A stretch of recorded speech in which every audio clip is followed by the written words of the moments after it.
अस्सलाम वालेकुम। आज जो रेसिपी शेयर करूंगी वो है फ्रूट चाट रेसिपी। रमज़ानुल मुबारक के अंदर इस स्पेशल रेसिपी को जो है आपके साथ शेयर करने जा रही हूँ कि इसका मज़ा बिल्कुल क्रीमी चाट जैसा है, लेकिन इसके अंदर क्रीम नहीं डलेगी। तो ऐसा क्या डालेंगे हम, तो देखते हैं वीडियो के अंदर। तो शुरू करते हैं। बिस्मिल्लाह रहमान रहीम।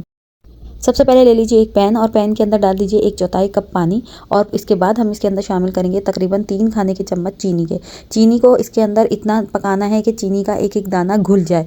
गाढ़ा शीरा नहीं बनाना है, ना कोई तार का शीरा बनाना है, बस चीनी इसमें घुल जाए इतना इसको पकाना है। मीडियम फ्लेम कर दीजिए और इसके बाद इसको कुक कर लीजिए। बहुत इजी और क्विक रेसिपी है, लेकिन टेक्सचर इसका बहुत ज़बरदस्त आने वाला है, इसका टेस्ट बहुत ज़बरदस्त आने वाला है। तो चीनी जहाँ पर जो है घुल चुकी है और इसमें बॉयल आना शुरू हो गया है पानी के अंदर, तो इस स्टेज के ऊपर हम इसके अंदर शामिल करेंगे तकरीबन 1 खाने का चम्मच कॉर्नफ्लोर। कॉर्नफ्लोर शामिल करने के बाद इसको अच्छे तरीके से पकाएंगे तकरीबन 1 से 2 मिनट के लिए कि कॉर्नफ्लोर गाढ़ा होना शुरू हो जाए, और मुस्तकिल स्पून को चलाते रहेंगे। अगर आपने चम्मच नहीं चलाया तो इसकी फुटकुलियाँ बन जाएंगी जो कि अच्छी नहीं लगेंगी खाने में। तो यहाँ पर मुस्तकिल चलाते हुए हमने कॉर्नफ्लोर को गाढ़ा कर लेना है। अगर आपके पास कॉर्नफ्लोर नहीं है तो आप इसकी जगह मैदे का भी इस्तेमाल कर सकते हैं, लेकिन बेस्ट रिजल्ट आपको लेना है तो इसमें कॉर्नफ्लोर ही डालना पड़ेगा। तो क्रीमी फ्रूट चाट बनाने के लिए हम महंगी महंगी क्रीमें ख़रीद रहे होते हैं मार्केट से, और बहुत महंगा पड़ जाता है, बहुत कॉस्टली पड़ जाता है। आप इस तरीके से फ्रूट चाट बनाएं, इंशाल्लाह आप देखिएगा आपको कितना मज़ा आएगा। यहाँ पर जो है कॉर्नफ्लोर का आमेज़ा बन चुका है और गाढ़ा हो चुका है। अब मैं फ्लेम को जो है बंद कर दूँगी।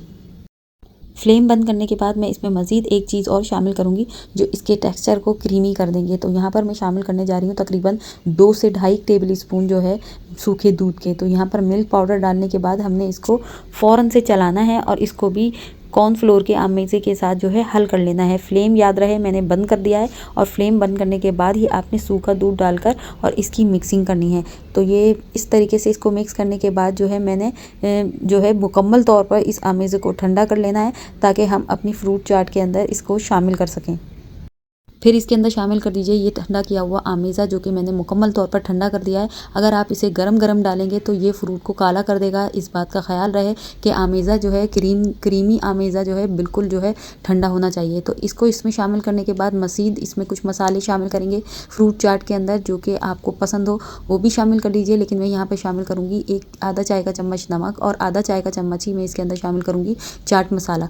आप इसके अलावा लाल मिर्चें भी पीसी हुई शामिल कर सकते हैं और काली मिर्चें भी शामिल कर सकते हैं, लेकिन ये 2 चीज़ें जो हैं इस क्रीमी फ्रूट चाट के लिए इनफ होती हैं। और इसके बाद ये मज़ेदार सी क्रीमी फ्रूट चाट बहुत ही अनोखे जायके के साथ बनकर तैयार हो जाती है। इस रेसिपी को जो है लाइक शेयर सब्सक्राइब कर दीजिएगा, एंड तक ज़रूर देखा करें ताकि आपको अच्छी अच्छी वीडियोज़ बिल्कुल मुकम्मल सीखने को मिलें। इसके साथ ही मुझे इजाज़त दें।